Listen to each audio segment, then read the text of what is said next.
में मैं यहाँ पे रिफ्रैक्शन ऑफ लाइट की बात कर रहा हूँ।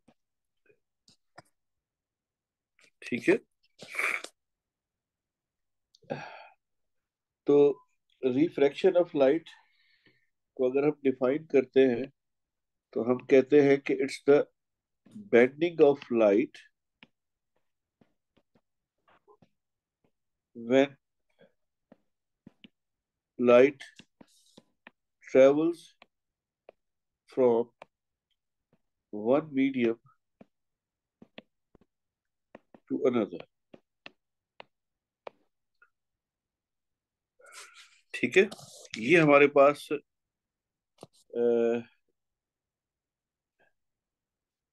ठीक है बेटा। तो एक मीडियम से दूसरे मीडियम में जब लाइट ट्रेवल करती है तो लाइट बेंड करती है। जैसे फॉर एग्जांपल हम यहाँ पे देखते हैं, ये देखें आप, यहाँ पे आपको नजर आएगा ये लाइट यहाँ से आ रही है, ये पास कर रही है, यहाँ पे एयर है और ये ग्लास है। तो लाइट जब एक ग्लास से एयर में, एक मीडियम से दूसरे मीडियम में जा रही है, तो लाइट क्या कर रही है, बेंड कर रही है। देखो इसका, अगर आप इसका बेटा एक्चुअल पाथ सोचो कि ये कौन से एक्चुअल पाथ पे ट्रेवल कर रही थी, तो अगर मैं उसको यहाँ पे बनाऊं तो ये इसका एक्चुअल पाथ है। ये ग्रीन कलर से जो मैं लाइन ड्रॉ कर रहा हूँ, अगर लाइट स्ट्रेट जाती तो इस लाइन के ऊपर यूं स्ट्रेट चली जाती, लेकिन ऐसा नहीं हुआ, ये अपने एक्चुअल पाथ से अवे चली गई। ठीक है, ये यहाँ चली गई। तो ये जो ये अवे जाना है, ये बेंड होना है, और इस बेंडिंग को आप रिफ्रैक्शन ऑफ लाइट कहते हैं। अच्छा, रिफ्रैक्शन ऑफ लाइट जो है,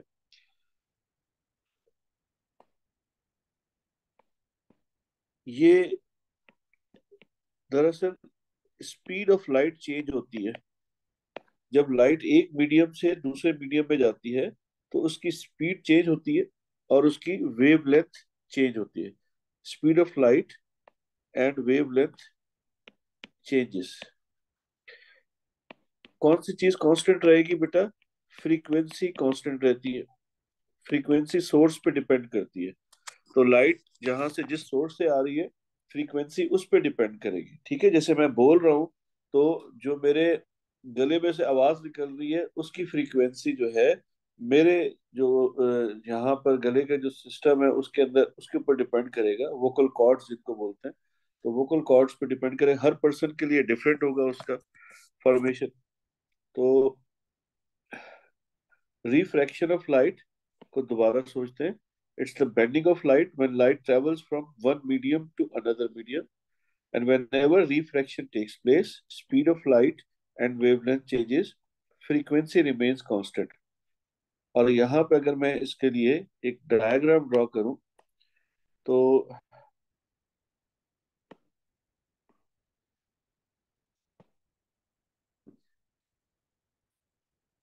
ये बेटा हमारे पास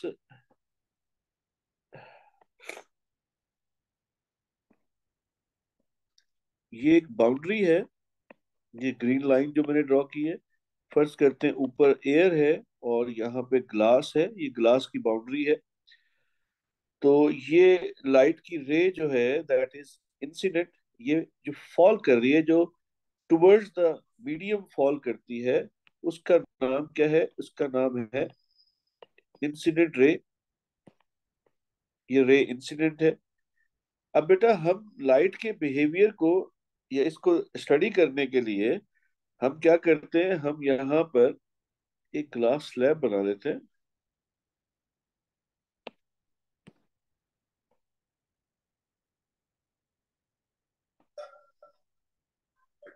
तो ये हमारे पास जो है, ये इंसिडेंट लाइट है, और इंसिडेंट लाइट जो है ये इस ग्लास की बाउंड्री के ऊपर है यहाँ पे। अच्छा, अब इसको इन्वेस्टिगेट कैसे करते हैं? इसको इन्वेस्टिगेट ऐसे करेंगे बेटा कि हम क्या करेंगे, हम यहाँ पर एक नॉर्मल ड्रॉ करेंगे। ठीक है, हम यहाँ पर एक नॉर्मल ड्रॉ कर लेंगे, और वो नॉर्मल जो है, किसका नॉर्मल होगा बेटा? ये लाइट की रे इस पॉइंट पे, जहां मैं हाईलाइट करूं, इस पॉइंट पे सरफेस को हिट कर रही है, तो ये हमेशा बाउंड्री का नॉर्मल होता है। ठीक है, ये हमेशा बाउंड्री का नॉर्मल होगा। ये देखें, ये मैं नॉर्मल ड्रॉ कर रहा हूँ, तो ये हमारे पास बाउंड्री का नॉर्मल है, रिमेम्बर दैट। तो ये मैं इसको यहाँ पे लेबल कर देता हूँ। तो दिस इज नॉर्मल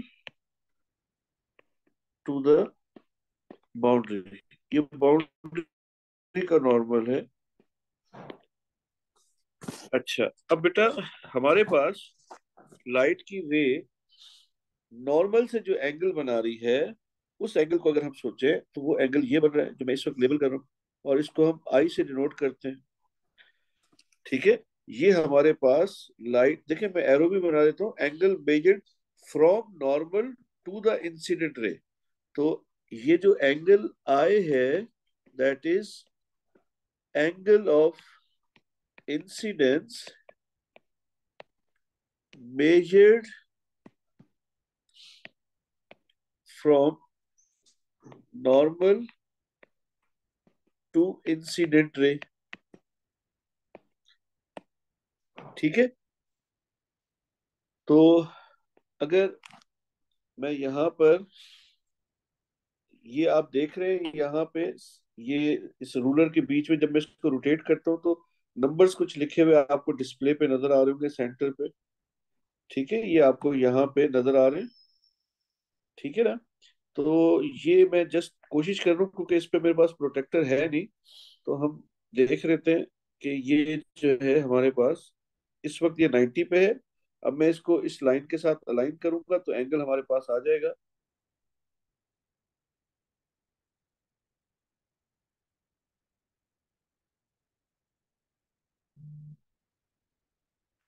तो 90 माइनस ये 138 आ रहा है, 90 माइनस 138 करें तो ये एंगल कितना आएगा? ये 138 आया बेटा इस पे, डिस्प्ले पे यहाँ पे जब मैं इसको मूव करा रहा हूँ तो आपको नजर आएगा। ये देखें, 138 लिखा हुआ नजर आ रहा है। अब क्योंकि प्रोटेक्टर नहीं है मेरे पास, तो इस वन यहाँ स्टार्ट मैंने कितने एंगल से किया था, आई होप आप मेरी बात समझ रहे हैं कि स्टार्ट मैंने किया था तो ये 90 पे मैंने सेट किया हुआ था, इस 90 से यहाँ पर हम मूव करके गए तो ये 138 आया। तो एंगल क्या होगा बीच वाला? 138 माइनस 90। ठीक है ना, प्रोटेक्टर पे तो हम डायरेक्ट रीड कर लेते हैं, यहाँ पे मेरे पास प्रोटेक्टर नहीं है, दैट्स वाई मैं ये काम कर रहा हूँ। तो 138 में से 90 माइनस करें, मुझे व्हाट्सएप पे मैसेज कर दें इस केस में कितना एंगल है ये। 48। ठीक है, तो बेटा ये एंगल हमारे पास आ गया 48 डिग्रीज। अब बेटा ये जो लाइट की रे है, ये जब ग्लास में एंटर होगी, वो इसलिए सब्ट्रैक्ट कर रहा हूँ, मेरे पास आई डोंट हैव प्रोटेक्टर बेटा, दैट्स व्हाई। ये मेरा 90 है, ये 138 है, I need angle this in between angle, ये वाला एंगल चाहिए, दैट्स व्हाई मैंने सब्ट्रैक्ट कर रहा था।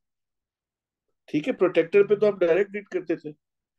अच्छा, अब बेटा ये लाइट की रे क्या करेगी? ये लाइट की रे जो है, ये जब मूव करेगी इस मीडियम के अंदर, तो ये लाइट की रे टुवर्ड्स द नॉर्मल बेंड करेगी। ठीक है, तो ये लाइट की रे जो है ये टुवर्ड्स द नॉर्मल बेंड करेगी। अब मैं ये ड्रॉ करता हूँ टुवर्ड्स द नॉर्मल, और मैं एक्चुअल पाथ भी ड्रॉ करूंगा इसका, ताकि आपको समझ में आए टुवर्ड्स द नॉर्मल का क्या मतलब है।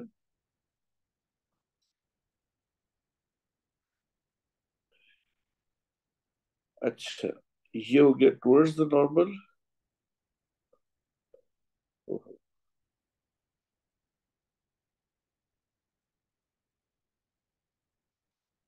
और ये जो मैं अब लाइन ड्रॉ करूंगा रेड वाली, this is the actual path. ठीक है, ये जो है इसको ब्रोकन कर लेते हैं। ओहो। तो ये हमारे पास लाइट की रे जो है, दिस वन, ये वाली, ये हमारे पास अगर ये स्ट्रेट चलती, एक्चुअल इसका पाथ ये था। ये एग्जाम में ड्रॉ नहीं करनी है, ये समझाने के लिए वो करो सारा कुछ। नहीं भाई, एक्चुअल पाथ नहीं बनाना है आपने, मैं तो आपको समझाने के लिए कर रहा हूँ। अब ये देखो, ये नॉर्मल है, एक्चुअल पाथ ये है, तो लाइट की रे यहाँ से टुवर्ड्स नॉर्मल शिफ्ट हुई है ना, देखो एरो देखो, ये लाइट की रे कहाँ चली गई? टुवर्ड्स नॉर्मल चली गई। अब बात समझे टुवर्ड्स नॉर्मल का क्या मतलब होता है? तो एक्चुअल पाथ से ये इस तरह से बेंड हुई कि लाइट की रे टुवर्ड्स नॉर्मल चली गई। Is that clear? सही है बेटा? ठीक है, प्लीज फीडबैक दे दीजिए। टुवर्ड्स नॉर्मल का मतलब समझ में आना चाहिए। जी बिल्कुल, स्पीड स्लो हो रही है, वेवलेंथ स्लो हो रही है। ठीक है बेटा। तो अब मैं ये जो ये वाली थी, जी, तो ये हमारे पास अब बेटा ये आ गया आपके पास। ये इसका एरो हमने ड्रॉ कर दिया। अच्छा, अब इसके बाद ये अब इस बाउंड्री पे स्ट्राइक कर रही है। अगेन आपको क्या होगा, आप देखेंगे लाइट जो है वो बेंड करेगी, लेकिन उससे भी पहले हम एक काम भूल गए। ये मैं यहाँ पे लेबल कर देता हूँ, ये रेड वाली लाइन में रेस कर रहा हूँ। ये एंगल है हमारा आर। ठीक है, this angle is r. R is angle of refraction. मैं रेड वाली लाइन कंफ्यूजन कर रही है, इसको मैं इरेज कर।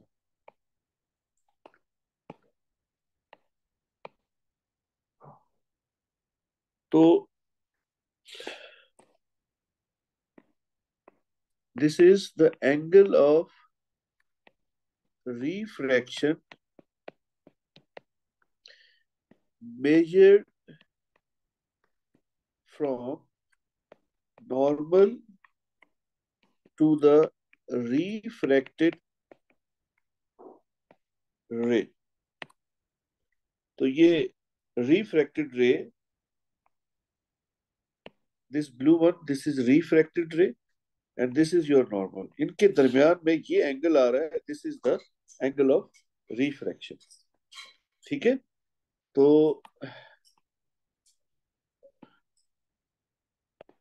अब बेटा एंगल ऑफ रिफ्रैक्शन, एक बात आपने इसमें सीखी, मेरा ख्याल है समझ जाना चाहिए कि ये बाउंड्री है, दिस इज बाउंड्री। ठीक है, refraction always takes place at the boundary. देखो बेटा, ये इस ग्लास के मीडियम में जब ट्रेवल कर रही है, कहीं बेंड तो नहीं हो रही ना। ये एयर में ट्रेवल कर रही है, कहीं बेंड नहीं हो रही। तो refraction always takes place at the boundary of two mediums. ठीक है, तो ये एक हमारी अंडरस्टैंडिंग इस एक डायग्राम को ड्रॉ करके बन गई कि रिफ्रैक्शन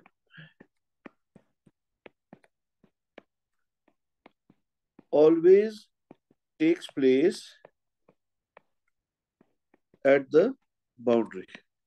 बाउंड्री के ऊपर रिफ्रैक्शन टेक प्लेस करेगी। ठीक है।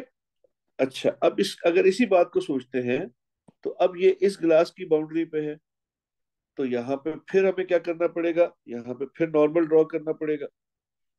और ये हम नॉर्मल ड्रॉ करते हैं और फिर हम इसको देखते हैं।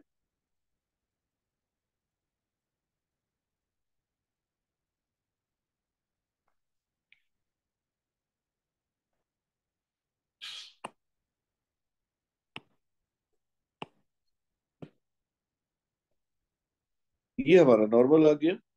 ठीक है। और अब हम,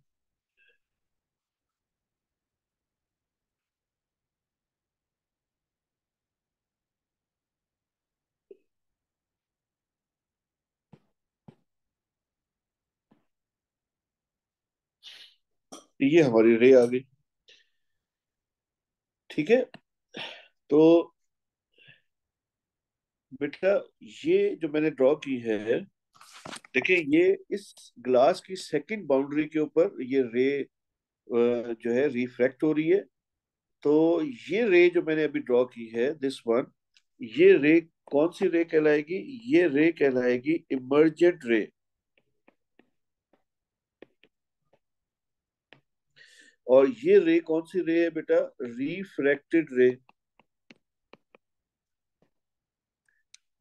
ठीक है। और ये याद रखिएगा कि incident ray, this one and this one, both are parallel to each other. तो ये मैं ड्रॉ करते हुए यही केयर की। अगर एग्जाम में आप ड्रॉ कर रहे हो तो कोशिश कीजिएगा कि आपके स्केल इसके साथ पैरेलल। देखिए मैंने कोशिश की है, स्केल इसके साथ ये पैरेलल आ रहे हैं। ठीक है। तो ये हमारे पास अंडरस्टैंडिंग डेवलप हो गई कि, अच्छा हाँ, ये भी एक चीज इसमें ऐड करते हैं कि हमारे पास यहाँ पर जो लाइट है, अगर ये स्ट्रेट पाथ पे ट्रेवल करती, अगर स्ट्रेट पाथ पे ट्रेवल करती, बिल्कुल ये जो ये अंदर वाला इसका पाथ था उस पे ट्रेवल करती, तो देखो ये जो मैं अभी ये रे यहाँ पे बना रहा हूँ, ये इस तरह से ट्रेवल करती। देख ले आप, ये यूं सीधी यूं आती ना, या अगर सीधी जाती तो। अच्छा, नॉर्मल ये है। अब मुझे बताएं, ये इसका एक्चुअल पाथ ये था जिसके ऊपर जिसको मैं हाईलाइट कर रहा हूँ। अब ये एक्चुअल पाथ से कहाँ चली गई, यहाँ चली गई। तो ये बेंडिंग किस तरह से, अवे फ्रॉम नॉर्मल है या टुवर्ड्स है? तो ये अवे फ्रॉम नॉर्मल है। तो इसका मतलब यहाँ पर लाइट की रे जो है हमें कैसे नजर आई है, यहाँ पर लाइट की रे अवे फ्रॉम नॉर्मल बिहेव करती हुई नजर आई है।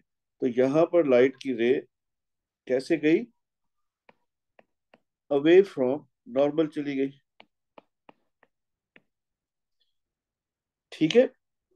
तो इसका मतलब ये है कि दोबारा से अगर यहाँ पर अब जरूरत पड़ेगी, ये कहाँ थी लाइट की रे, ये ग्लास में थी। और ये यहाँ पर क्या है बेटा, ये यहाँ पर एयर है। ये लाइट की रे, this blue one is in glass, ये ग्लास के अंदर है।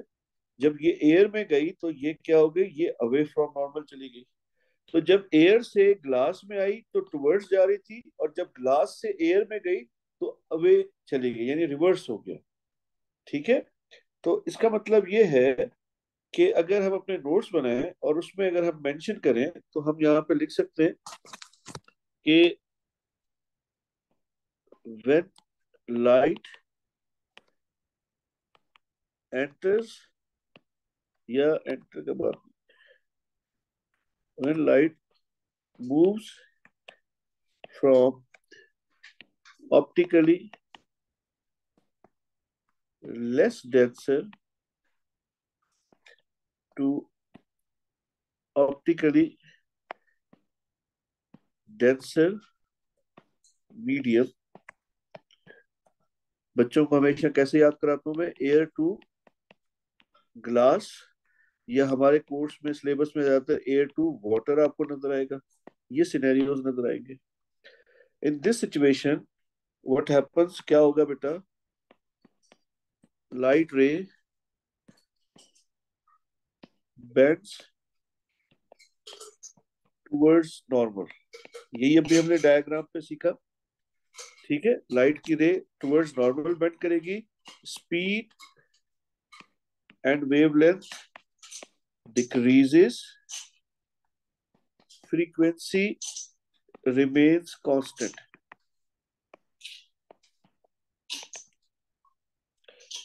और इसी को अगर रिवर्स करें, इसी को अगर रिवर्स करें तो हमारे पास जो बिहेवियर बनेगा वो इसका उलट होगा, यानी when it's from glass to air. ठीक है, जब ये ग्लास से एयर में जा रही है, या आपके पास ऑप्टिकली डेंस मीडियम से ऑप्टिकली लेस डेंस मीडियम में ट्रेवल कर रही है, यानी ग्लास से एयर या वाटर टू एयर। तो इस सूरत में क्या था बेटा, it bends away from normal,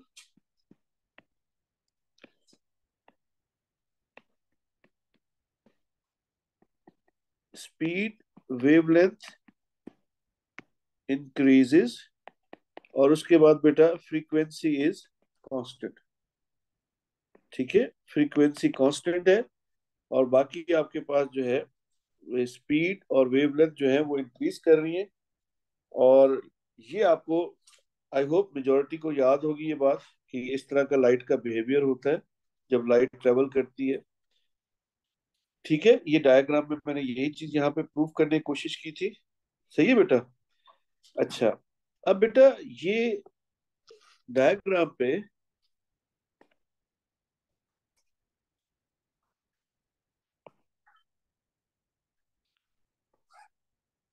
ये बाउंड्री है। ठीक है, इसको मैं मेंशन कर देता हूँ एज बाउंड्री। और ये हमारी इंसिडेंट रे है, ये हमारा नॉर्मल है, और ये हमारे पास रिफ्रैक्टेड रे आ रही है। ठीक है, ये है एयर टू ग्लास या वाटर जो भी कह लें आप। तो बेटा यहाँ पर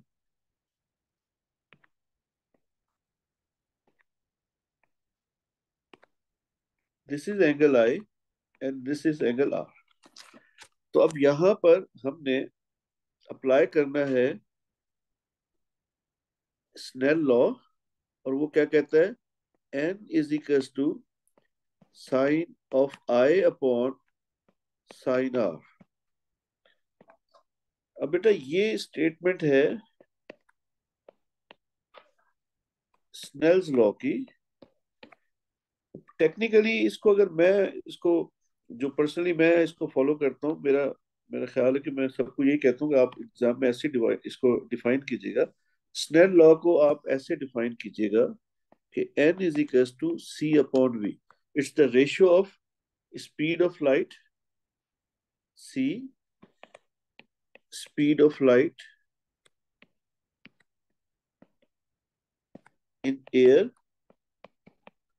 and v is the speed of light in given medium।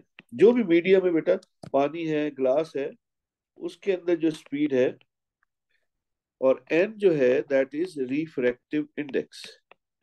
Refractive index एक नंबर है जो आपको ये बताएगा कि किस मीडियम में लाइट कितना बेंड करेगी, उसकी बेंडिंग कितनी होगी, ये आपको रिफ्रैक्टिव इंडेक्स बताएगा। तो आई वुड रिकमेंड कि आप ये, वैसे तो वो साइन वाली इक्वेशंस भी ठीक है, ये मुझे ज्यादा लॉजिकल लगती है। तो n is equal to c upon v, ये रिफ्रैक्टिव इंडेक्स की हमारे पास एक इक्वेशन है, ठीक है।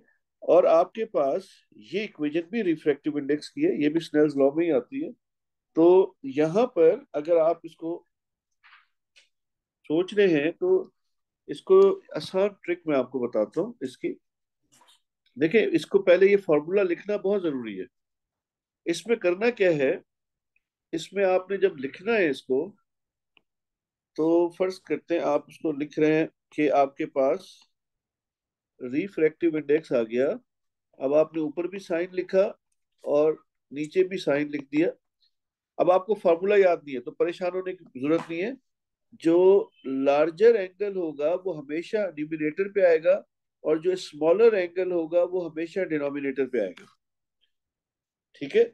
लार्जर एंगल हमेशा न्यूमिनेटर पे आएगा, डिनोमिनेटर पे हमेशा स्मॉलर एंगल आएगा, ठीक है। अभी आप देखें, खुद इक्वेशन बना लेंगे। फॉर सपोज अगर मैं आपको ये कहता हूँ कि बेटा ये एंगल ऑफ इंसिडेंस है 49 डिग्री, और ये एंगल ऑफ रिफ्रैक्शन है, फर्ज करते हैं 29 डिग्री, तो मुझे रिफ्रैक्टिव इंडेक्स कैलकुलेट करके दें।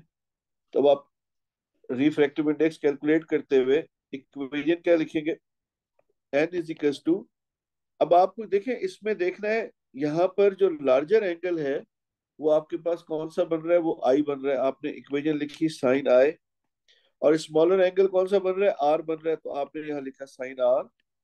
अब बेटा इनकी वैल्यूज लिखेंगे, इक्वेशन जरूर लिखना एग्जाम में।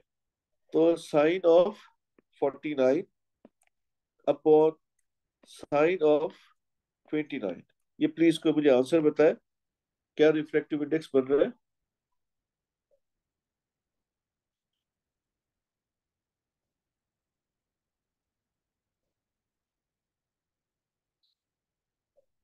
1.556।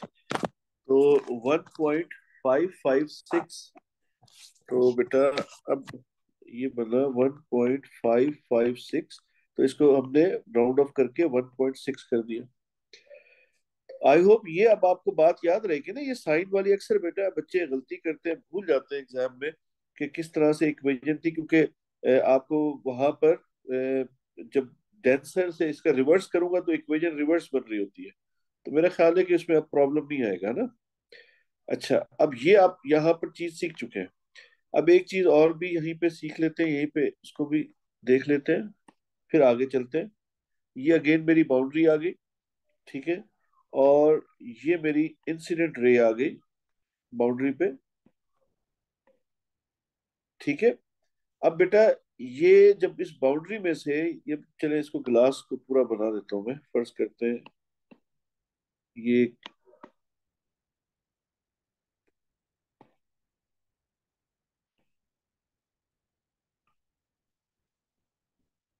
तो ये हमारे पास जो है इस तरह से ये इंसिडेंट रे है। तो बेटा जब ये इस मीडियम में से पास करेगी, तो ये मीडियम में से पास करते हुए ये विदाउट बेंडिंग स्ट्रेट पास कर देगी। This is the special case of refraction. याद रखिएगा, ये जब भी लाइट की रे सरफेस से, बाउंड्री से परपेंडिकुलर होती है, ठीक है। अच्छा, इसको यूं भी कहते हैं बेटा, अगर मैं आपको ये कहूं कि भाई आप लोग जो है इस पे प्लीज आप जो है ना इसका नॉर्मल ड्रॉ करें, तो आप बोलेंगे normal is always to the surface.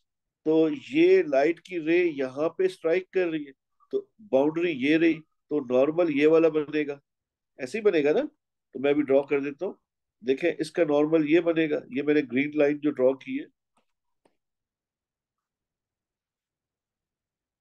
ये नॉर्मल बन रहा है। आई होप सब लोगों को नजर आ रहा है ये, ठीक है। तो बेटा ये इंसिडेंट रे है and this is your normal. अब बेटा समझने की जरूरत है, यहाँ पे थोड़ी सी तवज्जो चाहिए कि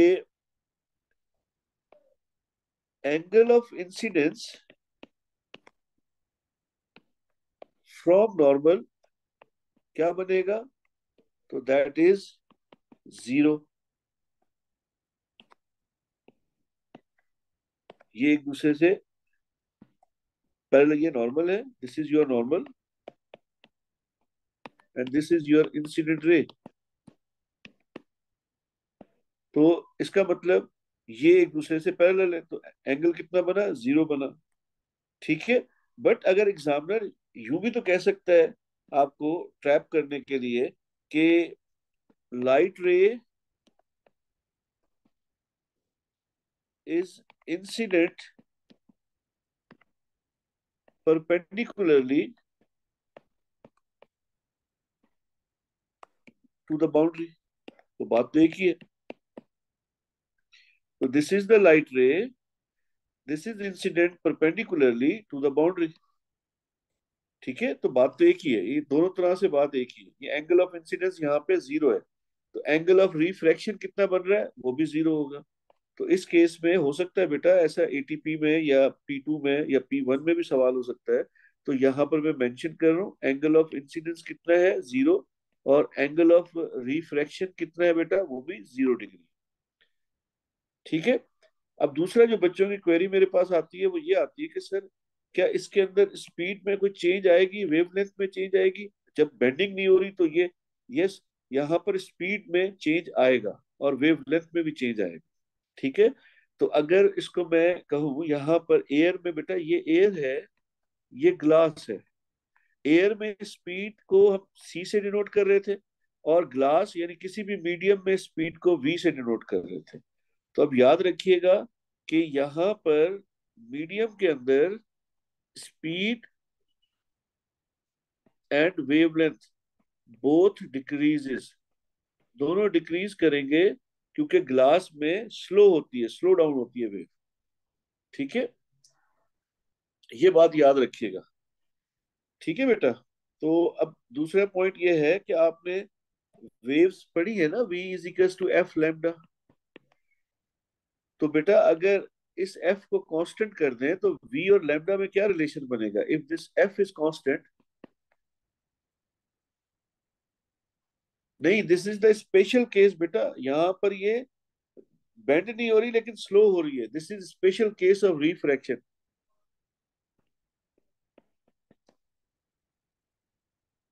तो अब बेटा v और लैम्डा जो है, अगर आप इसको कांस्टेंट कर दें f को, तो v और लैम्डा का रिलेशन क्या बनेगा, v और लैम्डा का रिलेशन बना डायरेक्ट प्रोपोर्शनल, जी सही बता रहे हैं बेटा आप। तो v और लैम्डा डायरेक्ट प्रोपोर्शनल है। अब समझे आप, when speed decreases wavelength also decreases, when speed increases wavelength also increases. अब समझे, जब भी मैं स्पीड लिखता हूं तो वेवलेंथ साथ में मेंशन कर देता हूं।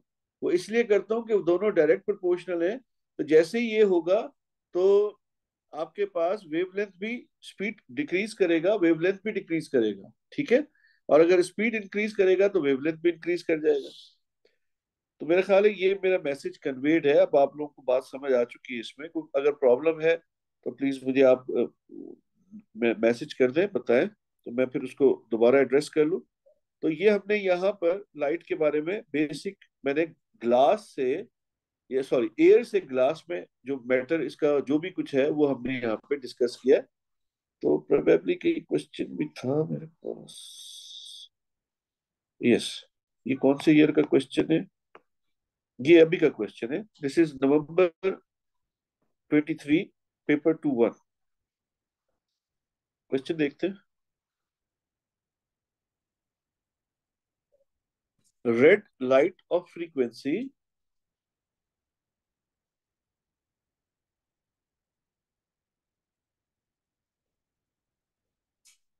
नो बेटा, we are moving from less denser to denser medium, that's why wavelength is decreasing. ये अभी मैंने लिखी थी ना बातें ये। Light moves from optically less denser, this is air, to glass, denser medium. तो light bends towards the normal, speed in wavelength decreases. इसको वाइस वर्सा कर दें, डेंसर से डेंस मीडियम से लेस डेंसर मीडियम में जाएंगे, यानी अवे फ्रॉम नॉर्मल होगा तो इंक्रीज आएगा। जब भी बेंडिंग अवे फ्रॉम नॉर्मल देखो ना बेटा, वहां स्पीड और वेवलेंथ दोनों बढ़ेंगे। बस ये याद रखोगा। जब भी बेंडिंग टुवर्ड्स द नॉर्मल देखो तो समझ जाना यहाँ पर स्पीड और वेवलेंथ दोनों डिक्रीज करेंगे। ठीक है।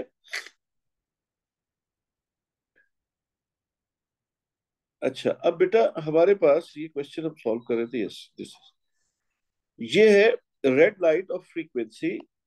हमारे पास ये इसने फ्रीक्वेंसी दी है रेड लाइट की, दैट इज गिवन।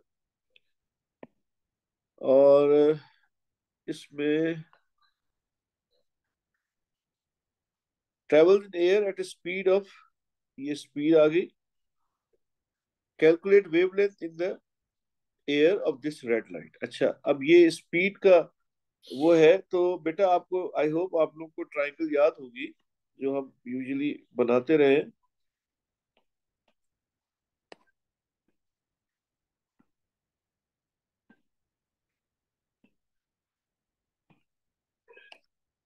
ये आ गया वी, ये एफ और ये लैम्डा। तो इक्वेशन क्या बनी बेटा?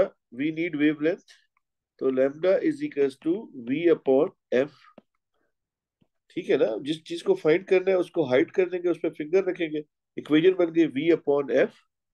तो बेटा v is given, that is 3 × 10⁻⁸, and this is 4.7 × 10⁻⁴।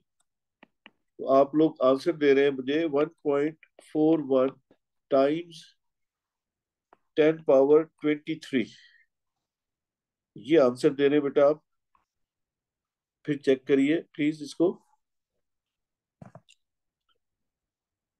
मेरे ख्याल से कुछ गलती है इसमें, प्लीज देखिएगा। 6.38 टाइम्स 10⁻⁻9। ठीक है। यस, सही है बेटा आपका आंसर। ठीक है। तो ये आ गया 6.38 टाइम्स 10⁻⁻7। तो दिस इज 6.4 टाइम्स 10⁻⁻7 मीटर्स। तो our final answer is 6.4 times 10⁻⁻7। I hope इसमें कोई इशू नहीं है। ठीक है। अब नेक्स्ट पार्ट पे आ रहे हैं। तो नेक्स्ट पार्ट में figure 4.1 shows a narrow beam of this red light striking the surface of a parallel sided glass block. ये पैरेलल साइडेड ग्लास ब्लॉक है इस पर। ये लाइट, रेड लाइट इस पे फॉल कर रही है। इसका बिहेवियर इसने यहाँ पे ये शो किया है। State what happens to the speed, to the frequency, to the wavelength of light as it enters the block. अब ये जैसे ही इस ब्लॉक में, रेड लाइट जैसे ही ब्लॉक में एंटर होगी तो इसकी स्पीड, वेवलेंथ और फ्रीक्वेंसी पे कमेंट करना है हमें। अब मुझे बताएं ये कहाँ से आ रही है? ये एयर से ग्लास में आ रही है। तो अभी हमने डिस्कस किया था कि जब ये एयर से ग्लास में जब लाइट जाती है तो उसका बिहेवियर कैसा होता है। ठीक है। तो स्पीड के लिए हमने, बिल्कुल सही कह रहे हैं बेटा आप लोग, सबके आंसर सही है। तो स्पीड सब बता रहे हैं डिक्रीज करेगी। ये कांस्टेंट या सेम, कांस्टेंट का वर्ड से ज्यादा बेहतर सेम मेरे ख्याल से। ये सेम रहेगी और ये डिक्रीज करेगी। ठीक है जी, सबका आंसर ठीक है। अब बेटा ये कह रहा है यूजिंग द एंगल्स शोन, क्योंकि उसको पता था कि n is equal to c upon v भी है, उससे भी बच्चे फाइंड कर सकते हैं। और दूसरी एंगल्स वाली इक्वेशन है, दैट्स वाई उसने आपको यहाँ पर मेंशन किया है, उसने रिस्ट्रिक्ट कर दिया आपको कि using the angles shown on figure 4.1 calculate the refractive index of the glass. अब हमें क्या फाइंड करना है? रिफ्रैक्टिव इंडेक्स, यानी वी नीड दैट एन, हमें एन फाइंड करना है। तो अब हम वापस डायग्राम पे आए और फिर हमने सोचा कि हमें सर ने ये बताया था कि जब भी रिफ्रैक्टिव इंडेक्स की एंगल वाली इक्वेशन बनानी है तो उसके लिए आपने एन लिखना है, साइन ऊपर लिखा और साइन नीचे लिखा। उसके बाद सर ने कहा था कि जो लार्जर एंगल है वो यहाँ पर वो ऊपर रखा जाएगा, दैट इज 45, और स्मॉलर एंगल नीचे रखा जाएगा, दैट इज 30। अच्छा, अब इससे पहले अगर आप इक्वेशन बनाना चाह रहे हैं तो ये इक्वेशन, ये एंगल आई है और ये एंगल आर है, तो आप एग्जामिनर को इक्वेशन भी बताएं कि मुझे इक्वेशन आती है, क्योंकि इक्वेशन के मार्क्स होते हैं। तो इस तरह से आप उसको इक्वेशन भी बता सकते हैं। पहले आप इसको भले न्यूमेरिकली लिख लें ताकि आपसे कोई गलती ना हो। फिर 45 किसका एंगल है इंसिडेंस का, 30 किसका एंगल है इसका। तो अब आप इस सारी वर्किंग से क्या कर सकते हैं? रिफ्रैक्टिव इंडेक्स फाइंड कर सकते हैं। ठीक है, तो 1.4 आंसर बता रहे हैं, 1.41। तो अब बेटा इसका मतलब ये हुआ कि अब आपको रिफ्रैक्टिव इंडेक्स की इक्वेशन यूज करने में कोई प्रॉब्लम नहीं होगा। ठीक है,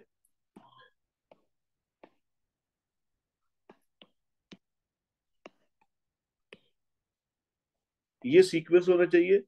जिस पैटर्न से मैं इसको सॉल्व कर रहा हूँ पेपर को, आपका भी बिल्कुल एग्जैक्ट मुझे ऐसा ही पैटर्न चाहिए पेपर के अंदर, बिल्कुल ऐसी।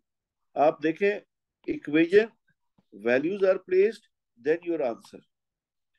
ठीक है, उसके बाद आप अपना आंसर लिखेंगे। और यूजुअली जो अच्छे वेल प्रिपेयर्ड कैंडिडेट्स होते हैं उनका ये आंसर 3 to 4 सिग्निफिकेंट फिगर्स में होता है। उसके बाद वो फाइनल 2 सिग्निफिकेंट फिगर में ले आते हैं। राउंड ऑफ भी केयरफुली कीजिएगा फाइनल आंसर के लिए। ठीक है, आंसर के मार्क्स होते हैं। तो आई होप जो मैंने अभी तक डिस्कशन की है इसमें हमें कोई इशू नहीं है, क्योंकि हमने एक क्वेश्चन भी इसी टाइप का सॉल्व कर लिया ताकि एक फेयर आइडिया हो गया, हमें लकीली मिल गया क्वेश्चन। तो the light continues along the path shown in figure 4.1 until it strikes the bottom surface of the block. Light then emerges into the air. Draw on figure 4.1 to show the path taken by the light until it strikes the bottom surface and the path of the light that emerges into the air. यानी इस diagram को complete करना है।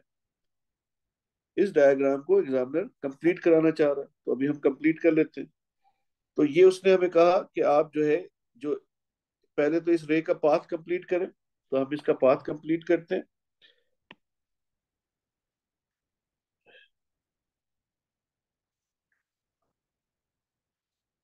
ये बेटा इसका path complete हो गया, एक मिनट थोड़ा सा।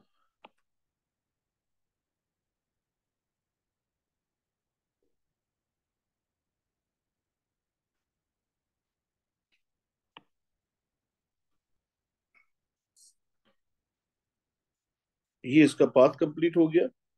और उसके बाद जैसे मैंने कहा था कि आपने क्या करना है, ये जो इमर्जेंट रे है, सॉरी इंसिडेंट रे है, यहाँ पे कोशिश करना बेटा, अगर प्रैक्टिस होगी तो हो जाएगा, इतना मसला नहीं है। और अगर नहीं भी करो तो कोई प्रॉब्लम नहीं है। इसके बिल्कुल पैरेलल आपने इमर्जेंट रे को यहाँ से ड्रॉ कर देना है। अगर नहीं भी हो तो कोई इशू नहीं है बेटा, लेकिन ये टेक्निकली होती इस तरह से है तो मैं बिल्कुल एग्जैक्ट वैसे ही ड्रॉ कर, ये इसका पाथ आ जाएगा। ठीक है, इसको लेबल भी कर देते हैं, पता नहीं उसने कहा है नहीं कहा, बहरहाल हम कर देते हैं।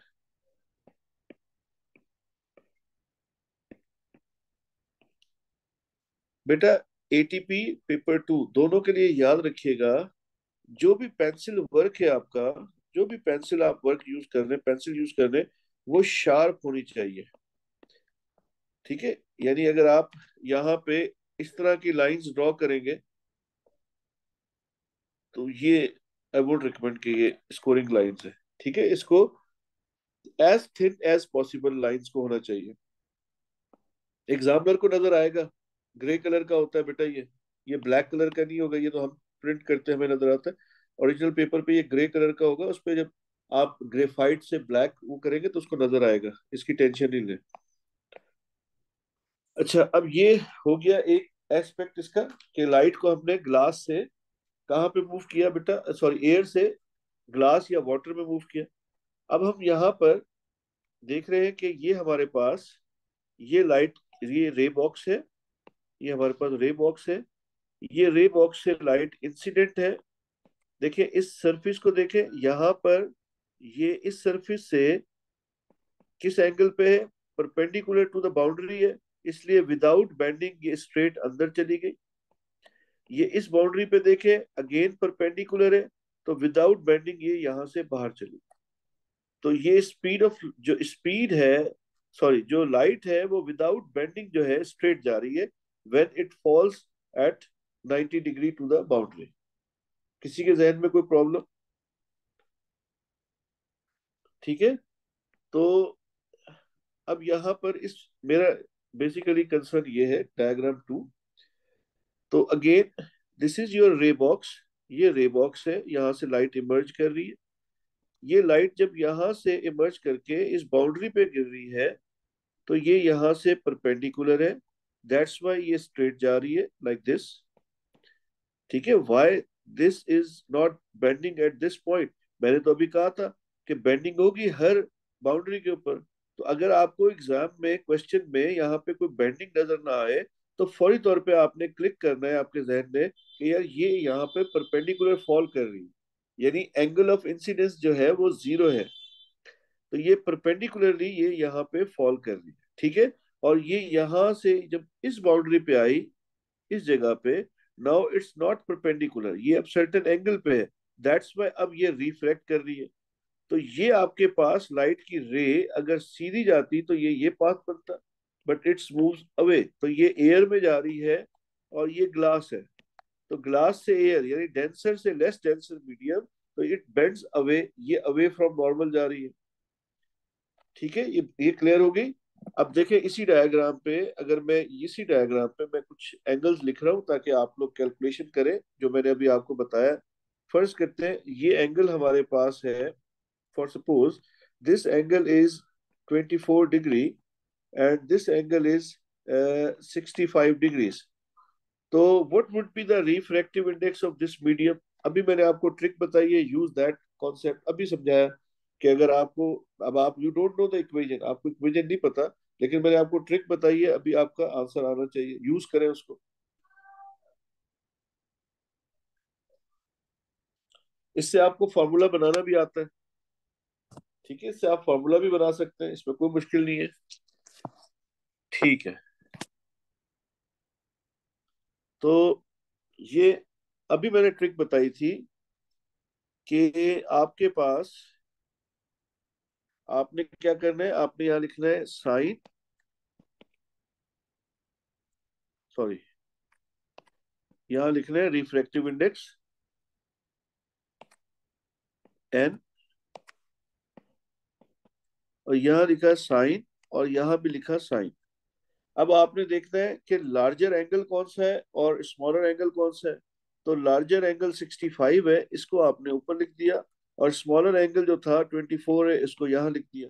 अब आप यहाँ से अगर इक्वेशन बनाना चाहें तो this 24 is your incident angle, ये इंसिडेंट रे है ना, तो इसका मतलब इक्वेशन बन गई ये इस तरह से कि आपने यहाँ पे लिखा साइन और दोबारा साइन लिखा, तो लार्जर एंगल आपके पास एंगल ऑफ रिफ्रैक्शन है, तो इसको आपने न्यूमिनेटर पे रखा, डिनोमिनेटर पे आई आ गया।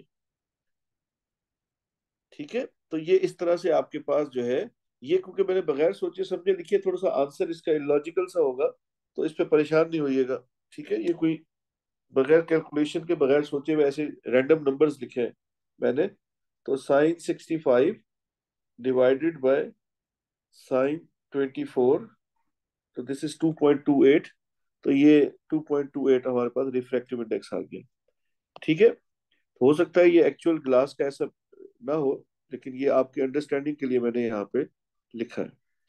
तो यहां से प्रूफ हो गया, आपको इक्वेशन बनाना आ गई है। ठीक है, कोई प्रॉब्लम इस इक्वेशन के अंदर, कोई मसला इसके अंदर? आई होप कोई मसला नहीं होगा। अच्छा, अब देखें, अब बड़ा इंटरेस्टिंग सिचुएशन है। अब मैं यहाँ पर जो हमारी इंसिडेंट रे है, मैं यहाँ ले जाता हूँ। मैंने क्या किया, ये जो रे बॉक्स यहाँ रखा हुआ था, इस रे बॉक्स को यहाँ पे मूव कर दिया। ये रे बॉक्स यहाँ आ गया और ये लाइट की रे आ रही है। तो लाइट की रे यहाँ से फर्दर अवे चली जाएगी, ये एंगल ऑफ रिफ्रैक्शन बनेगा, ये एंगल ऑफ इंसिडेंस बनेगा। प्लीज इस पे मुझे फीडबैक दीजिए, सबको क्लियर है ये बात? मैंने क्या किया, व्हाट आई डिड, मैंने इसका जो ये ब्लू वाली रे थी, इसका और एंगल बढ़ा दिया। इसको रे बॉक्स को मैं इस पोजीशन से इधर ले गया, शिफ्ट किया अवे फ्रॉम, और फर्दर अवे ले गया, यानी एंगल ऑफ इंसिडेंस को मैंने बढ़ाया है, तो एंगल ऑफ रिफ्रैक्शन भी बढ़ गया। ठीक है, इसी तरह से अगर मैं इस एंगल ऑफ रिफ्रैक्शन को फर्दर और इंक्रीज करता हूं, सपोज दैट मैं इस एंगल ऑफ रिफ्रैक्शन एंगल को, एंगल ऑफ इंसिडेंस को, यानी रे बॉक्स को मैं फर्दर और इधर लेके जाता हूँ, तो बेटा जैसे ही मैं रे बॉक्स को यहाँ पे लेके जाता हूँ, इस जगह पे, तो यहाँ से जो रे आ रही है, तो इसका बिहेवियर मुझे कुछ इस तरह से नजर आएगा, लाइक दिस, ये जो मैंने अभी ड्रॉ किया। दोबारा देखें, ये हमारे पास लाइट का रे बॉक्स यहाँ रखा हुआ था, तो हमने एंगल ऑफ इंसिडेंस को और इंक्रीज किया, तो एंगल ऑफ, हमारे पास जो ये था, ये हमारे पास एक लाइट की रे जो थी वो आ गई, अवे फ्रॉम नॉर्मल चली गई, ये बन गया बेटा, एंगल ऑफ रिफ्रैक्शन बढ़ गया। ठीक है, फिर मैंने फर्दर और इस एंगल ऑफ इंसिडेंस को बढ़ाया, तो एंगल ऑफ रिफ्रैक्शन यहाँ पर मेरे पास ये बन गया 90 डिग्री। ये बाउंड्री है, और ये मेरे पास एंगल ऑफ रिफ्रैक्शन, लाइट की रे ये ट्रेवल कर रही है बाउंड्री के ऊपर एट द सरफेस। ये बात क्लियर होगी है? तो अगर आप इस बात को इस जगह पर देखें, तो यही डायग्राम इस चीज को मेंशन कर रही है। क्या मेंशन कर रही है, देखें, सबसे पहले यहाँ पर आप देखें कि लाइट कैसे ट्रेवल कर रही है बेटा।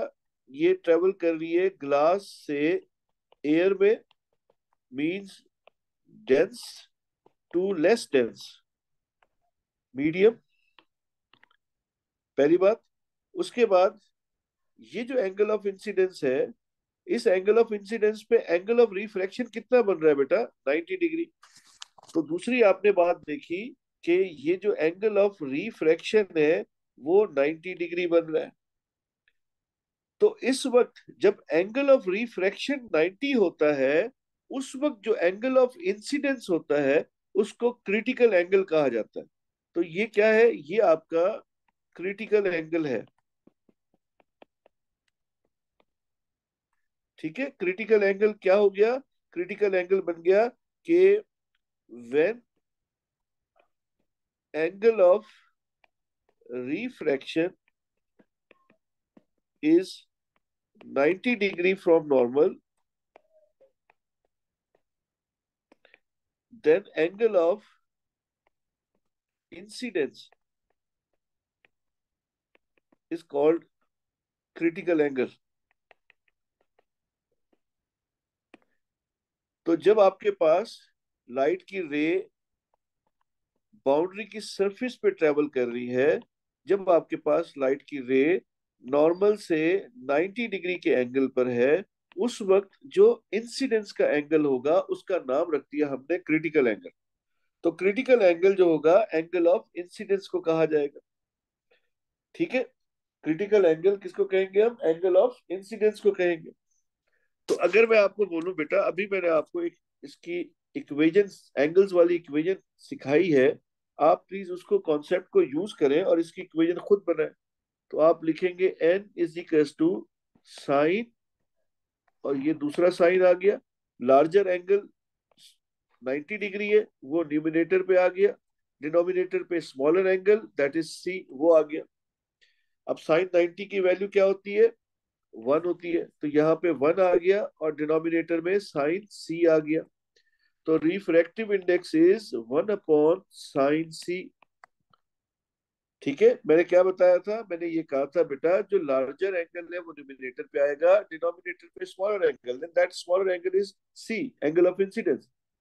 तो इसका मतलब ये है कि हमारे पास ये जो लार्जर एंगल है 90 है, आप कैलकुलेटर पे भले चेक कर लें, साइन 91 होता है। तो साइन 90 आपके पास 1 है, तो यहाँ पर साइन 90 की जगह 1 आ जाएगा और यहाँ पे साइन सी आ जाएगा। ठीक है, क्लियर है भाई? मुझे फीडबैक दीजिए, ये इक्वेशन समझ में आ गई है? तो अब इसका, ठीक है, तो अब आपने इन दो डायग्राम्स को कंपेयर करना है, इन दोनों को। तो आपको ये कंपैरिजन में नजर आ रहा है कि हर दफा n is equal to 1/sin c apply नहीं कर सकते। यानी अगर आपने ये कैलकुलेशन, यहाँ वाली कैलकुलेशन करनी थी, तो यहाँ पर आप n is equal to 1/sin c को अप्लाई नहीं कर सकते, क्योंकि आपके पास एंगल ऑफ रिफ्रैक्शन 90 डिग्री नहीं है, ये क्रिटिकल एंगल नहीं था। ये वाली जो रे मैंने यहाँ ड्रॉ की, ये पहले, ये जो दिस रे, ये जो रे का एंगल बन रहा है, इस पे n is equal to 1/sin i या sin c आप यूज नहीं कर सकते, इसलिए कि ये इक्वेशन 1/sin c ये क्रिटिकल एंगल पे, यानी ये एंगल ऑफ रिफ्रैक्शन 90 डिग्री होगा तब ये इक्वेशन यूज होगी। ठीक है, तो यहाँ पे कौन सी इक्वेशन यूज होनी थी? n is equal to sine of larger is r upon smaller is i। तो यहाँ पर आपने इसी चीज को यूज किया, यहाँ क्रिटिकल एंगल बन रहा है, तो यहाँ पर आप ये इक्वेशन यूज कर सकते हैं। अब समझे, ये sine n is equal to 1/sin c किस सिनेरियो में होगा? क्रिटिकल एंगल वाले सिनेरियो में, जब रिफ्रैक्शन वाली लाइट की रे 90 डिग्री बनाएगी।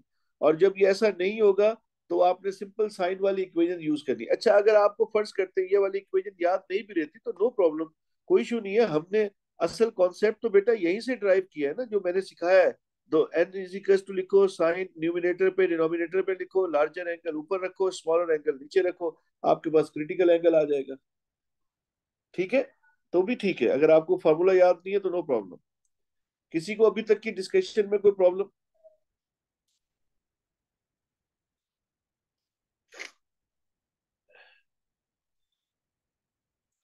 ठीक है, तो अब इससे नेक्स्ट फेज पे आए। अब बेटा ये जो हमने यहाँ पर ये रे बॉक्स को यहाँ रखा हुआ था और ये क्रिटिकल एंगल बन रहा था, तो अगर मैं एंगल ऑफ इंसिडेंस को क्रिटिकल एंगल से भी बढ़ा दूं, इंक्रीज कर दूं, तो ये हमारे पास ये रे बॉक्स को मैं फर्दर इधर ले गया। तो अब आप देखें, ये लाइट की रे यहाँ एंगल ऑफ इंसिडेंस से क्रिटिकल एंगल बढ़ गया। तो यानी रे बॉक्स को हम समवेयर, मैं यहाँ पे ड्रॉ कर लेता हूँ।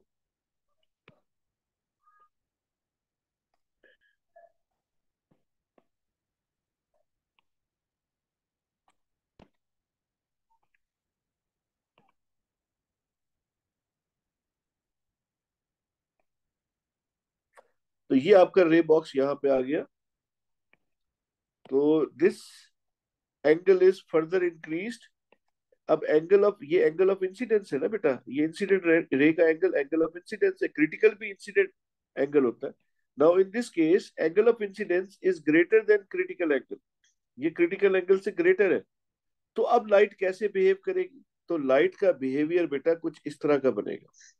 When angle of incidence is greater than critical angle, तो लाइट की रे मीडियम में बेंड बैक करती है, बाउंस बैक करती है, यानी रिफ्लेक्शन करती है। ये बेंड बैक करना, मीडियम में वापस आना, दिस इज रिफ्लेक्शन। तो रिफ्लेक्शन की क्या थी? बेंडिंग, बाउंसिंग, बल्कि bouncing back of wave into the same medium. ठीक है, ये हमारे पास रिफ्लेक्शन की डेफिनेशन थी। मेरा अभी इसमें कोई इंटरेस्ट नहीं है, मेरा इंटरेस्ट यहाँ पे है। तो ये हमारे पास ये एंगल ऑफ इंसिडेंस जो है, ये देखिए स्टेट कंडीशन देखें, एंगल ऑफ इंसिडेंस जो है that is greater than critical angle, तो उस वक्त आपके पास क्या हो रही है, टोटल इंटरनल रिफ्लेक्शन हो रही है, और एंगल ऑफ इंसिडेंस और एंगल ऑफ रिफ्लेक्शन दोनों बराबर होते हैं रिफ्लेक्शन में। तो ये आपके पास एंगल ऑफ इंसिडेंस और एंगल ऑफ रिफ्लेक्शन जो है ये बराबर है। तो आपके पास ये क्या होगी, टोटल इंटरनल रिफ्लेक्शन होगी। तो टोटल इंटरनल रिफ्लेक्शन के लिए आपके पास, ये आपको पता है कि जब भी टोटल इंटरनल रिफ्लेक्शन होगी तो इंसिडेंट एंगल और एंगल ऑफ रिफ्लेक्शन दोनों बराबर होंगे। 100% लाइट की रे रिफ्लेक्ट करेगी with in the optically denser medium के अंदर, ठीक है। और when ever angle of incidence is greater than critical angle, light is travelling from optically denser medium towards optically less denser medium. तो ये दो कंडीशंस आपके पास होंगी बेटा, टोटल इंटरनल किसकी, रिफ्लेक्शन की। एग्जाम में क्वेश्चन आ चुके हैं, state the conditions for total internal reflection. तो पहली कंडीशन ये होगी कि angle of incidence should be greater than critical angle, और दूसरा ये होगा कि light must travel from optically denser medium to optically less denser medium, ठीक है। ये इसकी दो कंडीशंस होंगी। और उसके बाद जब भी टोटल इंटरनल रिफ्लेक्शन होगी तो 100% लाइट जो है वो बाउंस बैक करेगी, ठीक है। ये आपके पास इसकी अंडरस्टैंडिंग जरूरी है। मेरा ख्याल है इसमें कोई प्रॉब्लम नहीं है, अगर है तो भाई मुझे प्लीज बताइए।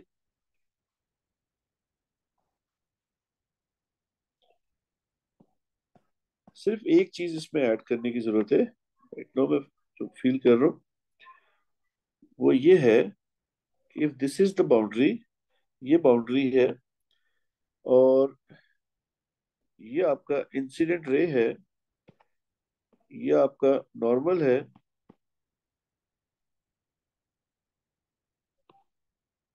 और ये आपका पास रिफ्रैक्टेड रे है।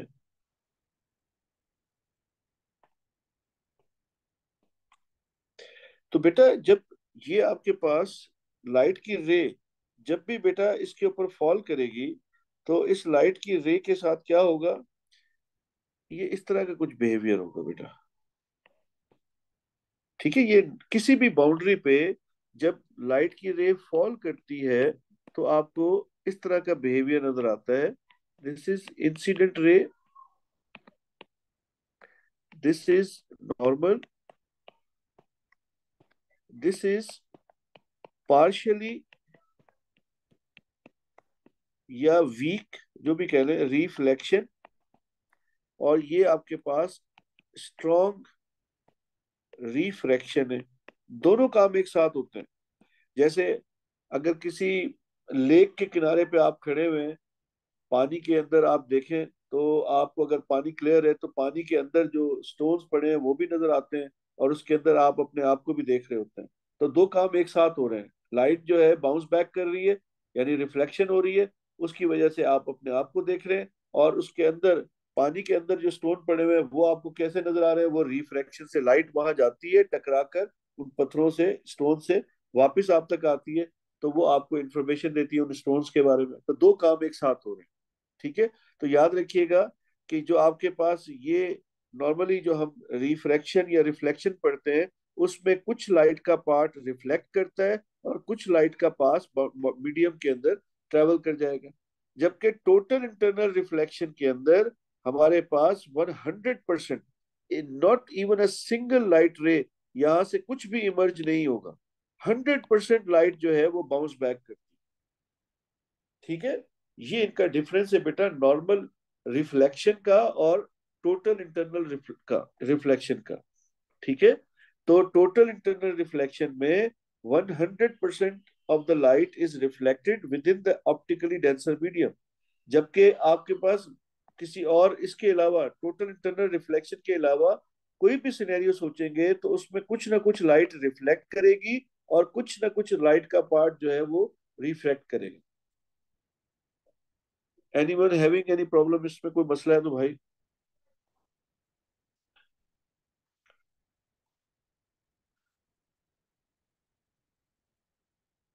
यस, ये क्वेश्चन आ गया है।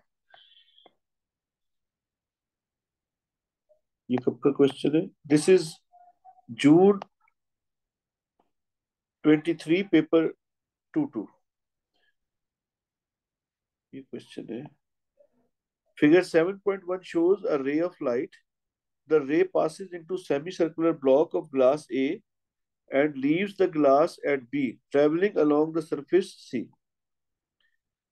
State the name given to the angle of incidence marked as 40 degree. सही है। प्लीज और भी लोग आंसर करें।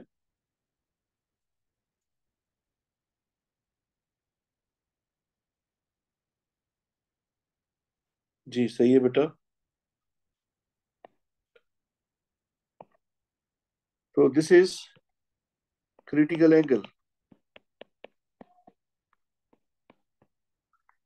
कैसे पता लगा क्रिटिकल एंगल? क्योंकि ये एंगल 90 डिग्री बन रहा है, इस रिफ्रैक्शन का एंगल 90 डिग्री।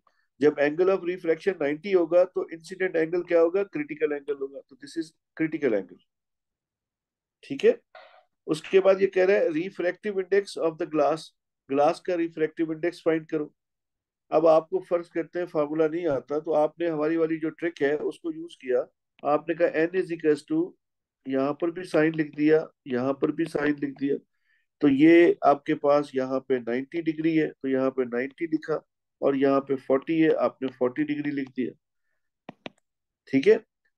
या फिर आपको फॉर्मूला याद है तो डायरेक्ट 1/sin c कर दें, तब भी ठीक है। आंसर सेम आएगा बेटा। जी 1.55 सब लोग बता रहे हैं यही आंसर है। तो 1.56 या 55 जो भी है। तो ट्रिपल, अच्छा ये 3 दफा 5 है, तो फिर इसको लिखा जाएगा 1.56। ठीक है। तो आई होप ये सबको क्लियर हो गया बेटा। इसमें मेरा नहीं ख्याल कि आई ट्राइड के इस छोटे से सेशन में हम रिफ्रैक्शन को कंप्लीटली इसमें देखें। इस पे तो हमने एक ओवरव्यू कर लिया है इस पे। किसी के जहन में इस रिफ्रैक्शन से रिलेटेड अगर कोई प्रॉब्लम है तो प्लीज मुझे बताएं। कोई एक आधा सवाल और भी देखते हैं।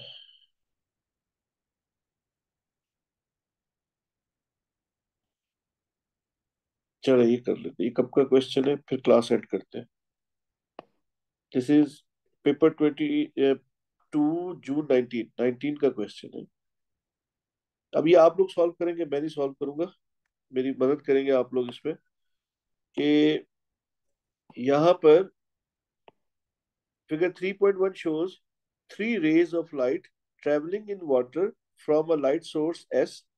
ये लाइट की सोर्स S है। One ray is totally internally reflected at the boundary between water and the air।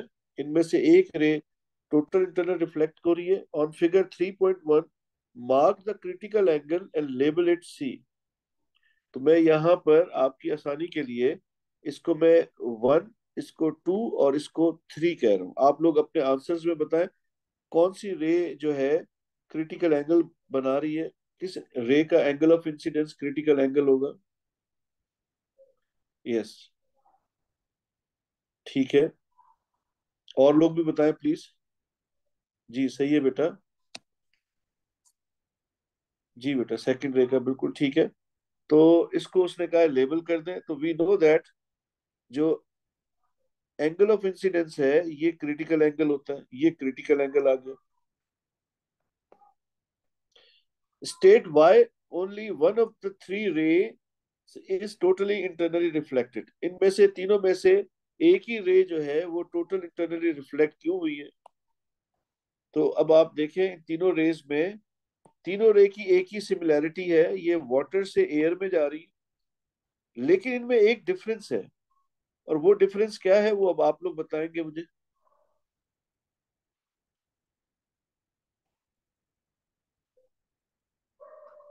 Yes ठीक है बेटा, आपका आंसर ठीक है। तो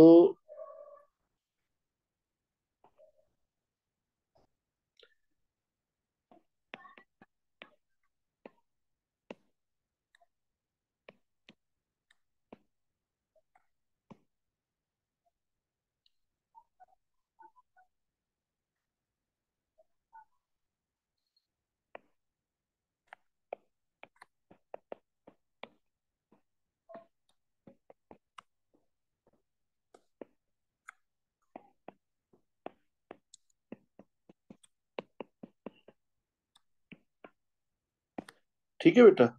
तो फॉर वन रे हमारे पास जो है angle of incidence is greater than critical angle, कोई प्रॉब्लम नहीं है। Next part, calculate the refractive index of the water. अब तीनों डायग्राम्स को दोबारा से देखें और देखें आपको डाटा कहाँ पे मिल रहा है। ये तीनों आपके सामने आ गई।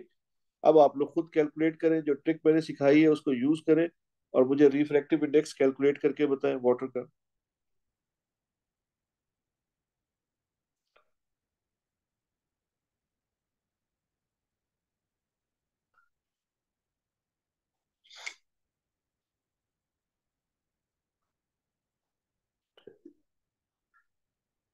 ठीक है,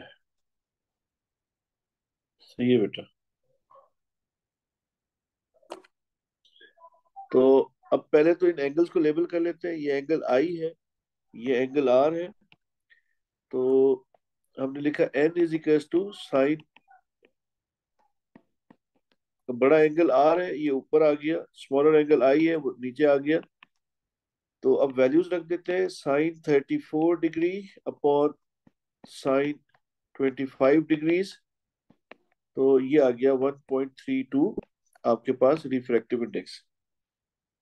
ठीक है, 1.32 आपके पास रिफ्रैक्टिव इंडेक्स आ गया। ठीक है बेटा।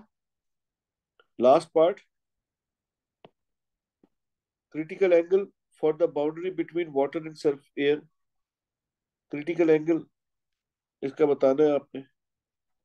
अब इसमें कोई एंगल गिवन नहीं है, अब क्या करें भाई। तो अब क्रिटिकल एंगल की इक्वेशन एक अभी हमने ड्राइव की थी, that was N is equal to 1 upon sine C. ठीक है। तो क्रिटिकल एंगल हमें फाइंड करना है, हम रिफ्रैक्टिव इंडेक्स फाइंड कर चुके हैं। तो इक्वेशन बन जाएगी sine C is equal to 1 upon N, और C is equal to sine inverse 1 upon N. So sine inverse refractive index was 1.32, और आप लोगों ने आंसर मुझे बताया है 49.3।